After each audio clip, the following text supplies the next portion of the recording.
Maranata. Então não conhece essa? Acho que conhece, né? Meus irmãos, vamos colocar em pé para a gente poder cantar. Quem puder. Brinquei ali com o Cláudio que hoje a gente vai cantar uma música escatológica. Você está falando de escatologia? Sobre a volta de Jesus, né? Então vamos cantar Maranata, não sei quantos conhecem, mas é uma música muito bonita.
Maranata,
os irmãos o Salmo de número 116, na abertura da nossa escola dominical.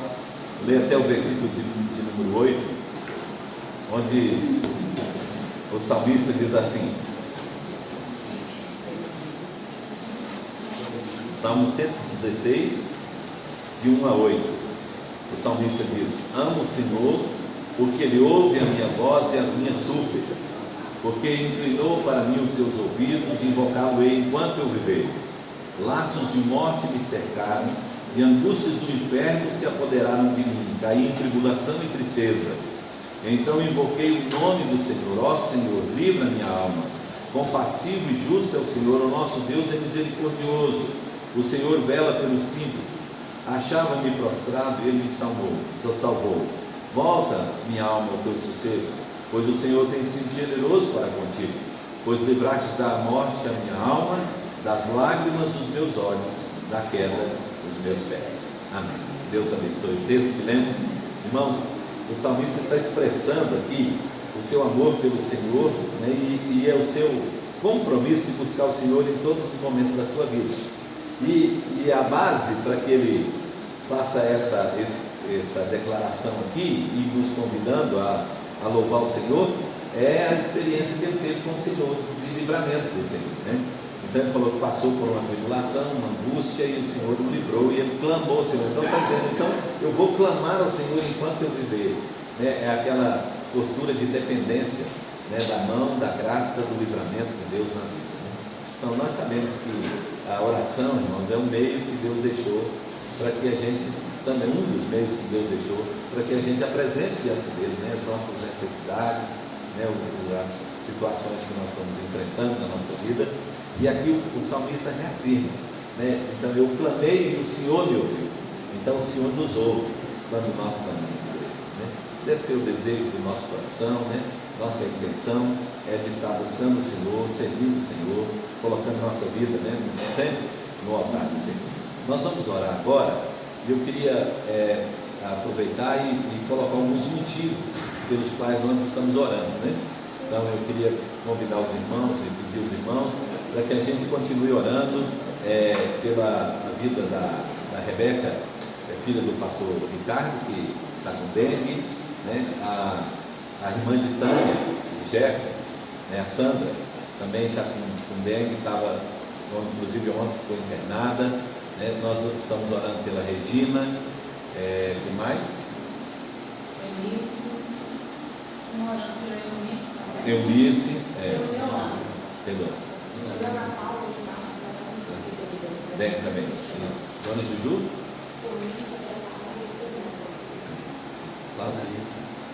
Dona Lina? Dona Ilma? Tem mais pedido? Está com dengue também, senhor?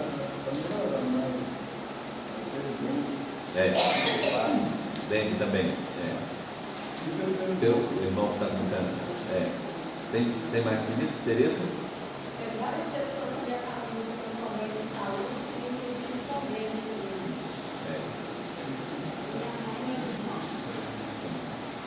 Saúde também?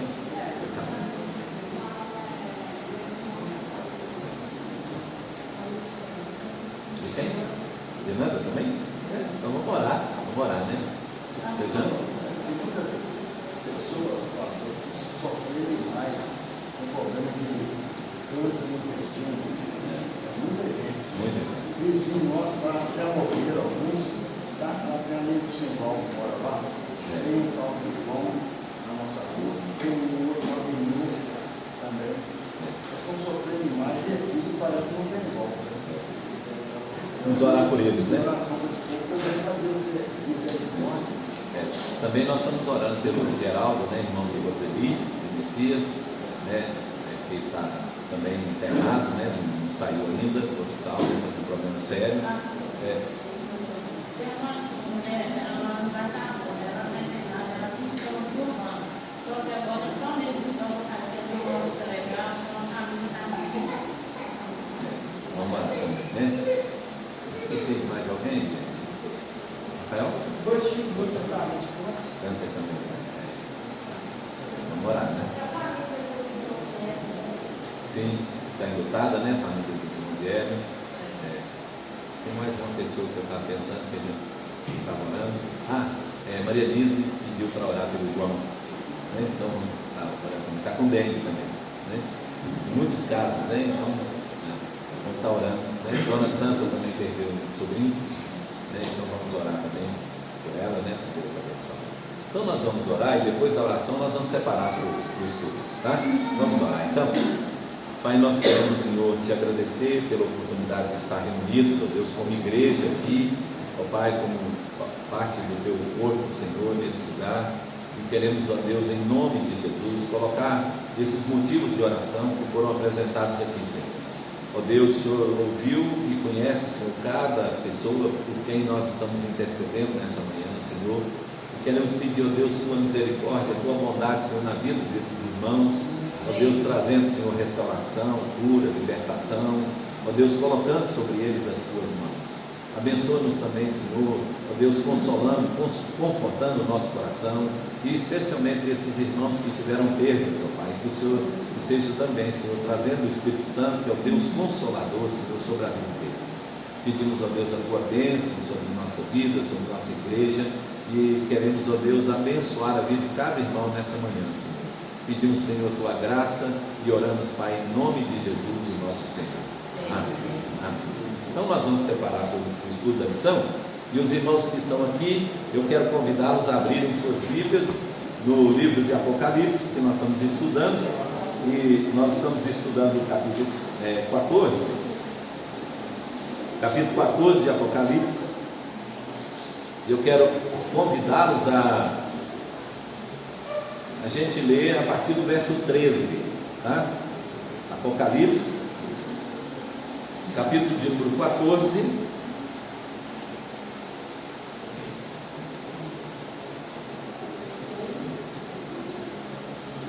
capítulo 14, a partir do verso de número 13.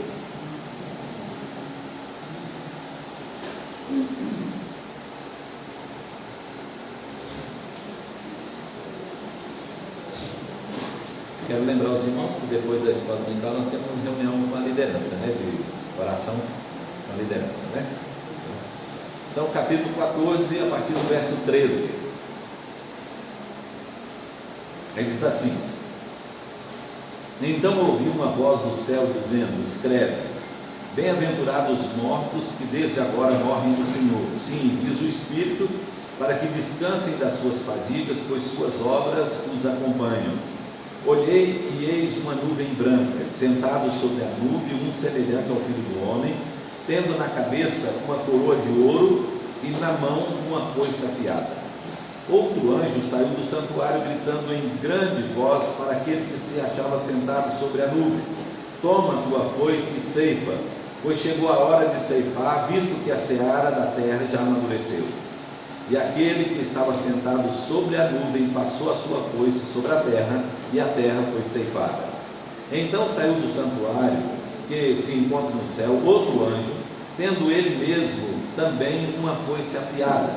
Saiu ainda do altar outro anjo, aquele que tem autoridade sobre o fogo, e falou em grande voz ao que tinha a foice afiada, dizendo: Toma a tua foice afiada e ajunta os cachos da videira da terra, porquanto as suas uvas estão amadurecidas.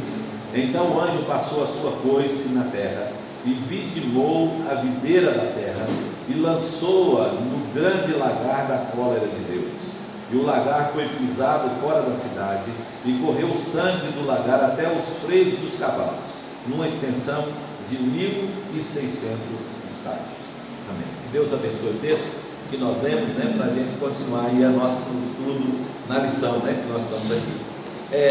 Os irmãos lembram que quando nós estávamos falando aqui do início do capítulo 14, nós dissemos que do capítulo 12 em diante tem uma nova divisão do livro do Apocalipse, né? Eu disse que o livro de Apocalipse ele é dividido em duas grandes partes, né? Uma que vai do capítulo 1 até o capítulo 11, a outra que inicia no capítulo 12 e vai até o capítulo de número 22.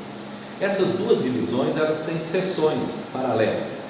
Cada seção conta a história do nascimento da igreja e depois do juízo final. Porém, em cada parte, o juízo nunca é total, ele é sempre parcial, né? Vai acontecendo, ele vai contando a história, chega no juízo, e aí ele encerra e recomeça a história na outra sessão. Então nós tivemos na primeira divisão 3 sessões, né? Que são os 7 candeeiros, depois os 7 selos e as 7 taças. E agora aqui nós vamos começar no capítulo 12, e ele vai para outra divisão. E o capítulo 12 é dividido em 4 sessões. Nós vamos estudar ela. A primeira sessão termina aqui agora nesse capítulo. Por isso os irmãos veem que o capítulo encerra falando do juízo de Deus, né? Então ele falou que os ímpios são lançados no lagar da cólera de Deus, né? São pisados lá no lagar. Mas aí, como ele contou a história agora aqui do juízo, era natural que nós imaginássemos que estava encerrando o Apocalipse. Mas se os irmãos depois observarem no capítulo 15, os irmãos verão que na próxima sessão ele reinicia a história novamente e começa a contar a história de novo, e depois vai encerrar a outra sessão com o juízo, e assim vai até o capítulo 22, onde ele encerra totalmente com o juízo total, com os ímpios no lago de fogo e enxofre e os justos, né, no novo céu e na nova terra. Tem pergunta aí até agora? Não? Então, nesse capítulo aqui, 14, que nós vimos, né?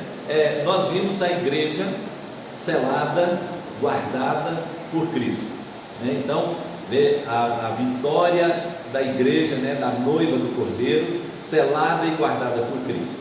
Lembra que no capítulo anterior, no capítulo 13, havia uma pergunta das pessoas, e o apóstolo João também falando sobre isso, dizendo assim, que como toda a terra estava adorando a besta, o falso profeta e o dragão, aí a pergunta foi assim: quem é que pode sobreviver, resistir, né?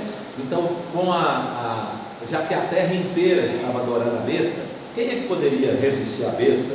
Quem é que poderia vencer a besta? Então, no capítulo 14, ele começa a contar a história. Quem é que vai vencer a besta? Então, o Senhor, né? O Senhor Jesus e a sua igreja. E aí agora ele vai contar então dessa igreja selada, protegida, guardada no céu.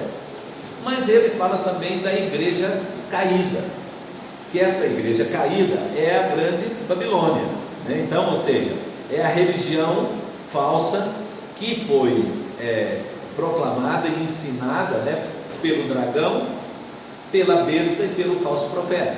Se os irmãos observarem, a besta que emergiu da terra, ela leva os homens a adorarem a besta que saiu do mar. Então a besta representa essa igreja falsa, a grande Babilônia, porque é nela que as nações estão voltando, as nações estão vindo para ela. E ela teve uma ferida de morte na cabeça, mas o falso profeta trouxe a ela um milagre, porque a cabeça dela foi restaurada e ela não morreu. Então, mesmo que a igreja falsa seja resistida, ferida, atacada, né? Então ela resistirá, ela não sucumbirá, porque ela tem o apoio do dragão e do falso profeta. E assim como o dragão estava sendo um simulacro de Deus, representando, né, como se fosse Deus, porém falso, né? Então é o demônio, é Lucifer. O dragão representava ele, a besta que foi ferida de morte e ressuscitou representava Cristo, porém falso, e o falso profeta, que foi a besta que emergiu da terra, que leva os homens da terra a adorarem a besta que foi ferida de morte e ressuscitou, é um simulacro do Espírito Santo. Então olha que coisa interessante, né? O diabo sempre quis imitar a Deus, em todo tempo.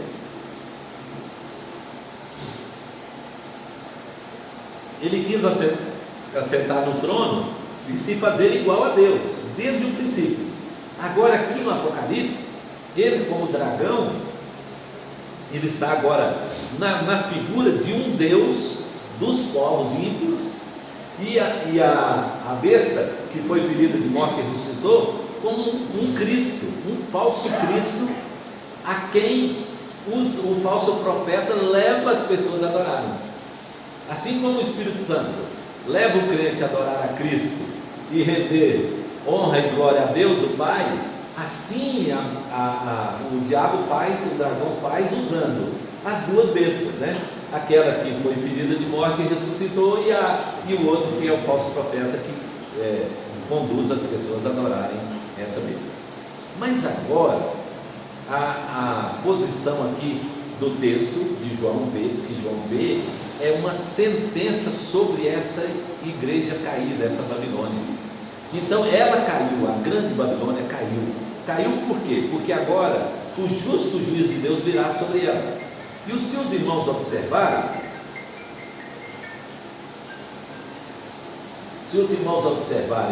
no texto, os irmãos perceberão que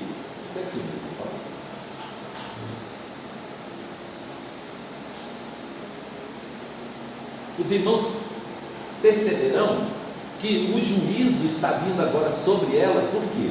Porque Deus está no trono. Então a figura que João vê é de Cristo, né? E Cristo no trono. E aí vê a igreja santa, selada, protegida com ele. Então foi a visão que João teve. E agora então a vitória é de Cristo e da sua igreja sobre o dragão, sobre a besta que emergiu do mar e sobre a besta que emergiu da terra, e sobre a igreja falsa. Irmãos, a igreja falsa, ela sempre existiu, né?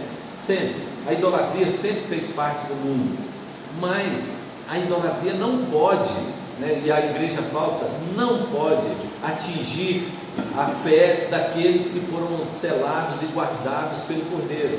Então a vitória é de Cristo e da sua igreja, e é isso que João vê aqui no capítulo 14. Agora olha que coisa interessante, João tem a visão aqui a partir do versículo 13, desses santos que morreram, e diz que eles estão felizes. Olha, interessante, né? Porque a perseguição, a grande perseguição, estava trazendo sofrimento, morte e tristeza para os crentes. Por ver, irmãos, um crente vê o outro morrendo na perseguição, sendo ferido, sendo atacado. Então é claro que essa igreja estava sofrendo, os irmãos estavam sofrendo, mas aí vem uma palavra de consolo aqui, e João diz assim, que o anjo falou: bem-aventurado aqueles que desde agora morrem no Senhor. Veja, não é todo que morre que é feliz, bem-aventurado, mas é aquele que morre no Senhor.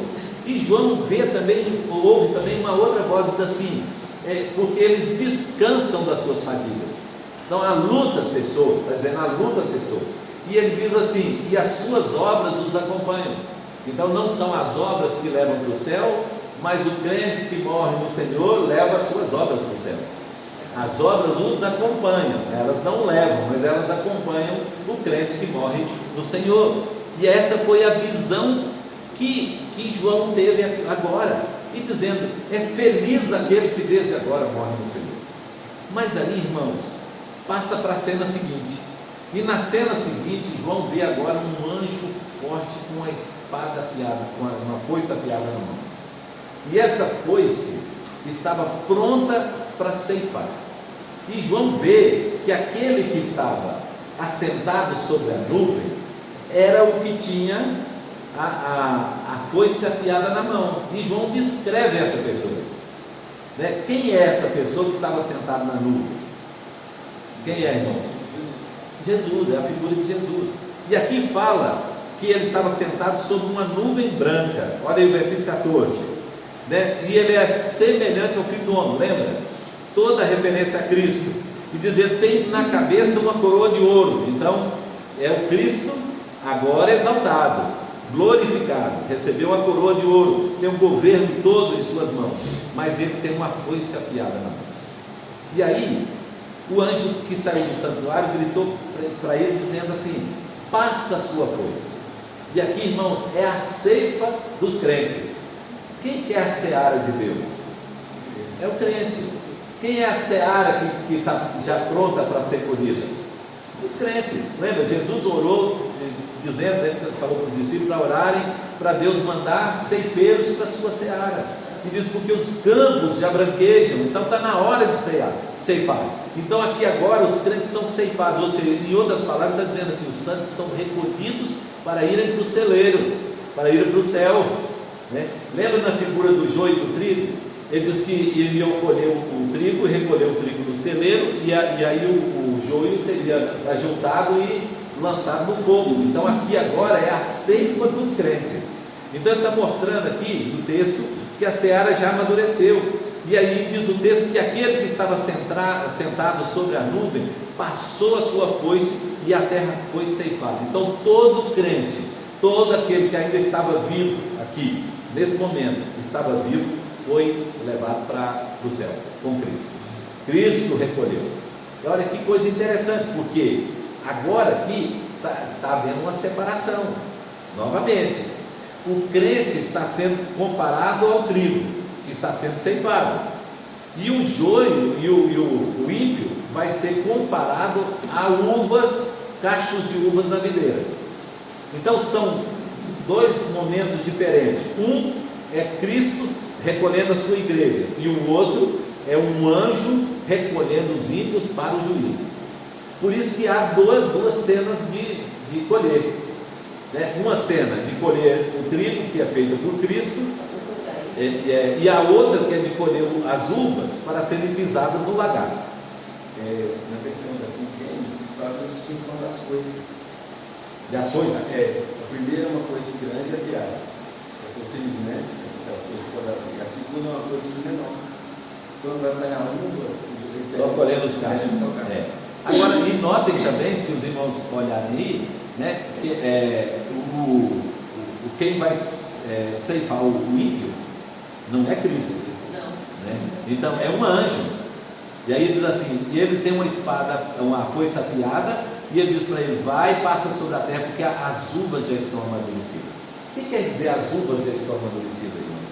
É que chegou o dia do juízo, né? Lembra? Agora está na hora, né? Então, até então, né, Deus estava anunciando que o juízo viria, mas aqui agora, Deus está dizendo assim, chegou o momento, e agora as uvas já estão amadurecidas, ou seja, chegou o tempo próprio, e agora é o momento de colher. Agora, como os crentes são ceifados e levados para o céu com Cristo, né, e que são bem-aventurados, porque eles estão sendo ceifados e levando para viver na eternidade com Cristo, agora os que são ímpios, eles estão sendo colhidos para serem lançados num lagar. E aí a figura do lagar é muito interessante, né? Porque o lagar era um lugar onde as uvas eram pisadas. E aí o suco da uva, para depois virar vinho, né? Ele era exprimido com os pés, ele era pisado, né? Com os pés. E esse suco que saía lá, ele escorria por uma abertura que tinha no lagar, onde passava só o caldo, não passava a casca, né? Nem a semente da uva. Então só passava o caldo, porque ali era esmagado até que a última gota de suco saísse. Só que se os irmãos observarem aqui, o que está escorrendo no lagar não é o suco da uva. Olha o último versículo aí, diz assim, escorreu o que? Sangue. Então o que escorreu não foi o produto da uva, porque aqui está comparando o ímpio à uva, né? Então ele está comparando aqui que o ímpio é como a uva que vai ser pisado. E olha que coisa interessante, o lagar também não é um lagar comum. O texto está dizendo aqui que o lagar é da cólera de Deus, ou seja, agora é um Deus justo e irado, né? Antes era um Deus justo e misericordioso, que tinha paciência. Agora é sem mistura, porque agora não tem mais a misericórdia. Lembra, irmãos, na última lição nós falamos, sempre todo o juízo de Deus, no passado, todo o juízo de Deus, ele era anunciado junto com a misericórdia. Então, ele não era totalmente aplicado ainda, porque estava sendo reservado para esse dia, o dia da ira do nosso Deus.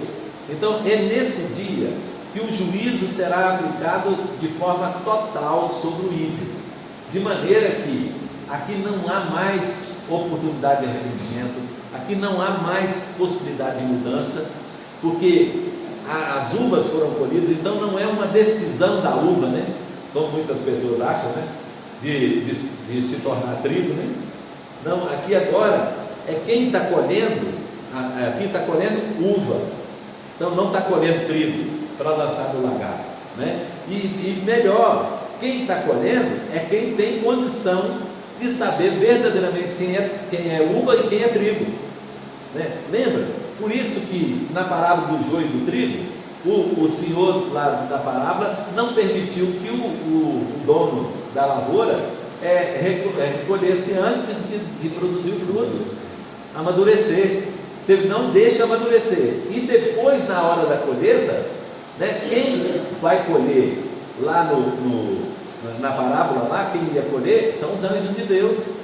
E aqui agora o anjo de Deus está recolhendo a uva, que era comparado lá atrás com o joio, para agora ser lançado no grande lagar da ira de Deus. E notem que aqui ele não está falando ainda do fogo, né, do juízo, mas se os irmãos observarem, tem a presença de um anjo que tem o poder sobre o fogo.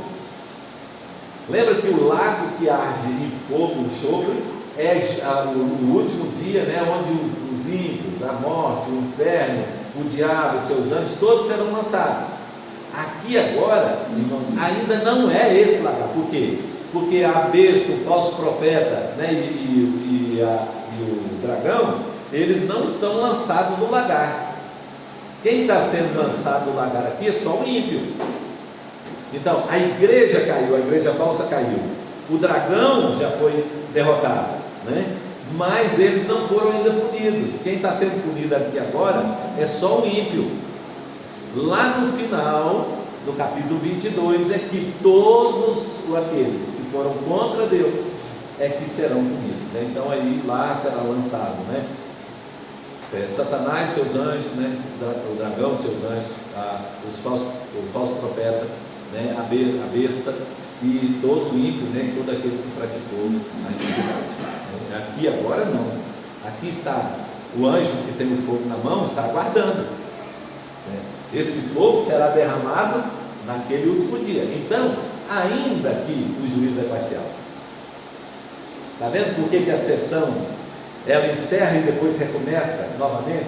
Porque aqui é uma demonstração do justo juízo, mas ainda não é total, né? Porque fora dela ficou o diabo, os anjos, seus anjos, né? E a besta e o falso profeta. Quando fala que a Babilônia, a grande Babilônia caiu, o que caiu significa? Caiu no sentido que ela estava no poder e agora ela não tem mais poder. Ela foi destituída do poder. Lembra que terminou o capítulo 13 dizendo assim, que ela estava governando, dominando sobre todas as nações, povos, tribos e línguas. Estava tudo debaixo do governo dela. Ele está dizendo agora caiu. Ela não tem mais o poder sobre eles, né? Então o poder que tinha a igreja falsa, nesse dia vai acabar. Então ela não vai mais ter atuação no mundo, né? Então aquilo que foi profetizado antes, lá que João viu, né, de todas as nações virem para adorar a besta e servir a besta, agora isso caiu, porque a igreja vai perder esse poder, a igreja falsa vai perder esse poder de levar as nações, porque agora já não é mais a ação da igreja falsa, agora é o juízo de Deus que está sendo aplicado. Mas o senhor falou que é um juízo parcial ainda. Parcial ainda, porque ele vai voltar a repetir, né, o juízo de Deus até chegar lá no capítulo 22, né, que nós teremos 4 sessões aqui, né? Então essa é a primeira delas. Então nós teremos mais 3 sessões, e em cada uma dessas sessões o juízo vai ser apresentado de uma forma mais ampla, mas quando chegar lá no final aí ele será de forma total. A Bíblia não especifica, e eu trabalho uma conjectura. Quando fala que ela caiu, que ela perde esse poder, só imagina que seja assim. Ela não tem mais o poder de governar, por quê? Porque ela foi exposta, o seu pecado foi exposto, a sua maldade foi. Sim, porque a ação da igreja falsa, ela era sobre a igreja de Cristo, né? Então o objetivo dela era perseguir, matar e fazer sofrer os que são de Cristo. Então, quando ela caiu, quer dizer, caiu o poder dela de fazer isso, porque Cristo veio e ceifou a sua igreja. Então, ela perdeu, não tem mais, porque o domínio sobre os homens ela tinha. Ela já tinha. Então, o que era o grande mal da grande Babilônia? Era de perseguir e tentar matar os eleitos de Deus. E aí o texto está dizendo aqui, ela tinha poder de ferir, ela tinha poder de maltratar, ela tinha poder de perseguir a igreja verdadeira, mas agora isso caiu, ela não tem mais esse poder, porque Cristo libertou a igreja, Cristo tirou a igreja, então houve um salvamento da igreja, então ela agora não alcança mais. Lembra quando ela, lá no capítulo 11, o início do capítulo 12, quando ela ficou de frente com o filho varão que estava nascendo e o filho foi arrebatado? Então, quer dizer, tirou a possibilidade de alcançar, de ferir, Vai? Pastor, pode me dizer que essa grande Babilônia já está presente? Não, porque tem grandes perseguições. Desde o princípio do mundo, desde o princípio ela está caminhando junto com a igreja verdadeira. É a igreja verdadeira e a igreja falsa. Então, os dois estão caminhando juntos. Só que aí o que está acontecendo? A igreja está sendo enfraquecida pela perseguição, a igreja está sendo perseguida e por isso ela está enfraquecida, e a igreja falsa está crescendo. Só que aqui, quando chegar nesse dia, aí a coisa vai inverter, a igreja será exaltada, a igreja verdadeira, e a igreja falsa cairá. Mais perguntas? O lagar está, no versículo 20, diz que ele está fora da cidade. Fora da cidade. Por que fora da cidade? É porque a visão que João tinha é que a cidade aqui era uma representação da igreja. Então, lá nós vamos estudar isso quando a gente chegar na Nova Jerusalém. Aí os irmãos verão que a Nova Jerusalém não é uma cidade, é a igreja. Então, aqui está falando fora da cidade, quer dizer o seguinte, que Deus tirou para fora para punir, para que o crente não seja junto, não sofra junto. Então, é a separação. E aqui fala o seguinte, que será pisado no lagar, e aí diz aqui, que a extensão, Então, primeiro diz na questão da altura e depois na extensão. Na altura diz, chegou aos freios do cavalo. O freio do cavalo, o freio fica na boca do cavalo, é mais de 1 metro de altura, normalmente, mais ou menos 1 metro, até 1,5 metros, mais ou menos, é o freio, a boca do cavalo fica, Então ali, olha, ele está dizendo que o sangue subiu até essa altura, então na altura foi até isso, agora a quantidade. Aí ele fala também da extensão, a largura, e na largura ele fala assim, a extensão de 1.600 estádios, 350 quilômetros. Isso quer dizer o seguinte, que vai desde o norte até o sul da Palestina, de Berseba até Dan, então, ou seja, toda a extensão toda da Palestina. E quando ele diz a extensão toda da Palestina, claro que na vida de João era o mundo conhecido da época ali, que estava ali próximo. Ele está dizendo assim, todo o Israel será atingido. Então o sangue vai escorrer sobre todo o reino de Israel. Então tudo, eles vão perceber. Quando Jesus falou lá em Mateus 24 sobre a invasão de Jerusalém pelo imperador Tito, José, um historiador da época, diz que a matança em Jerusalém foi tão grande que ele diz assim, que o sangue das pessoas que morreram em Jerusalém foi como chegou aos freios dos cavalos.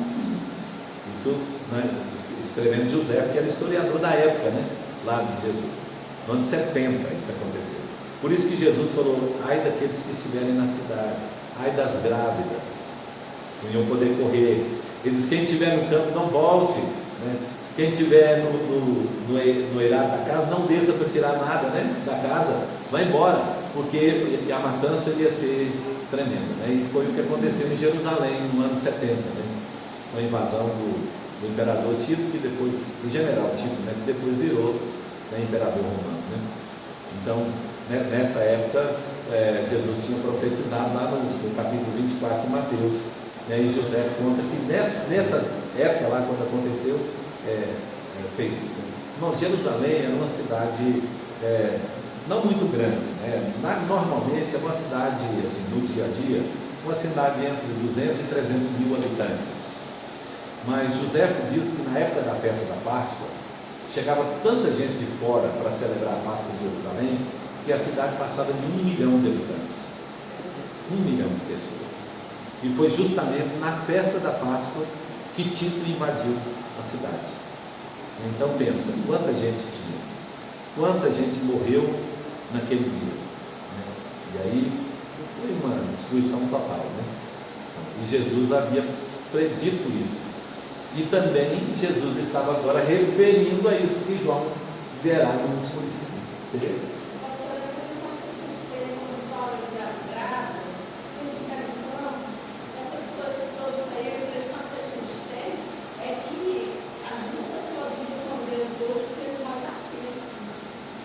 Essa é uma das aplicações, né, Tereza? Aí, assim, é claro que a profecia, ela sempre tem um aspecto próximo e um aspecto remoto, né? O aspecto próximo era a destruição do ano 70. Mas e qual é o aspecto remoto? É esse dia aqui. Então, aquilo que Jesus falou lá estava se referindo aos dias ali próximos, mas também estava referindo-se a esse dia aqui, né? Então, ai daquelas que estiverem grávidas, né? Não quer dizer que mulher grávida não vai ser salva, né? Não é isso. É porque a mulher grávida não tem jeito de correr, gente, fugir, né? Então, por isso que ele diz, né? Ele estava referindo à invasão, né? Não à salvação eterna, né? Mesmo porque o juízo de Deus não cairá sobre a igreja, sobre os cristãos, né? O juízo de Deus cairá sobre os ímpios e não sobre os salvos, né?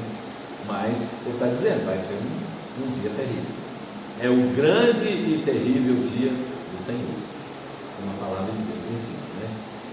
Mais pergunta aí, gente? E o que parece que a advertência está se tratando do tempo, quando acontecerá.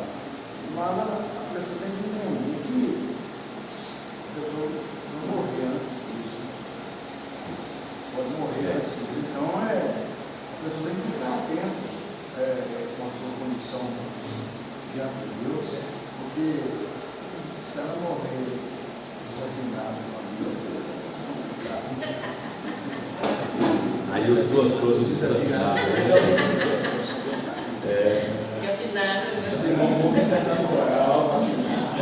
pode entrar no coral e aprender a cantar para não desafinar no dia. Mas é claro que não é a nossa postura que vai garantir a nossa salvação, né? A gente já sabe disso, né? Mas a nossa postura revela a nossa salvação. É interessante, né? As obras, elas não salvam, mas as obras revelam quem é salvo. Então, se a gente estiver vivendo, como diz o seu Janos aí, desafinado, né? A gente está mostrando ou declarando para o mundo que a gente não é salvo, né? Que não tem como fazer parte do coral, né? Naquele grande dia, né? E ele fala também que Jesus cantará louvores no meio da congregação, né? Não vai ter muita música lá. Vai ter muita música. Mas eu acho que uma das coisas que vai acontecer lá, os desafinados vão desafinar, né? Com certeza. O que é imperfeito, mas a Bíblia diz que o que é imperfeito vai se revestir da perfeição. Não é? Amém, gente? Mais pergunta aí? Mais colocação? Alguém queria fazer mais alguma colocação? Então, na próxima lição, irmãos, quando nós voltarmos no domingo que vem para a próxima lição, os irmãos vão observar, e aí se quiserem ler o capítulo 15, os irmãos verão que reinicia de novo a história, né? E assim nós vamos contando, acrescendo as coisas até chegarmos lá no último dia, né? No final. Tá bom? Posso? Pode? O pastor falou que quem quiser ler o capítulo 15, se a gente ler antes, 2, 3 vezes, tem que ficar um pouquinho, quando a gente chegar, o entendimento está aberto. É mais fácil para a gente perceber o que já está na sua vida. E também ajuda, né? Porque Ajuda fazer colocação, né? Então, acresce aí a nossa opção. Né? Amém? Vamos ficar em pé então, vamos orar, receber a bênção e assim nós vamos encerrar nossa escola. Pai querido, Deus bondoso, nós queremos, Senhor, te agradecer pelo grande privilégio, Senhor, que nos deu de reunir, Pai, nessa manhã para estudar a Tua Palavra. Ó Deus, quanta coisa que nós aprendemos, Senhor, sobre, ó Deus, a Tua volta e também, Senhor, sobre o juízo do Senhor sobre a terra. Ó Deus, queremos te louvar porque o Senhor escolheu, Senhor, dentre aqueles que habitam na terra, um número, Senhor, de filhos para fazerem parte, ó Deus, do corpo de Cristo, da Tua igreja. Meu Deus, te agradecemos porque nós estamos contados, Senhor, nesse número. Ó Deus, porque fomos selados pelo Santo Espírito da promessa. Agora, Pai, pedimos, abençoa-nos, ó Deus, para que cada dia nós possamos viver assim, Senhor, como Teus filhos, Senhor, como herdeiros, ó Deus, da promessa, como aqueles, ó Deus, que foram chamados, ó Pai, para fazer parte do mundo daqueles que te louvam e te adoram. Ó Deus, pedimos a Tua bênção também sobre cada dia, Senhor, da nossa vida, como igreja, como família, Senhor, como crente, ó Deus, onde nós estivermos, ó Deus, que estejamos testemunhando, falando do Teu amor e ao mesmo tempo falando, Senhor, do dia, do grande dia, Senhor, da volta do Senhor Jesus. Obrigado, Pai, por tudo que o Senhor tem feito por nós. Te louvamos e te agradecemos em nome de Jesus. E agora, irmãos, que a graça do Senhor Jesus, o amor de Deus, nosso Pai, e a comunhão do Santo Espírito de Deus esteja sobre todos nós, hoje e para todo sempre. Amém. Vamos poder sentar, Deus abençoe e até a noite.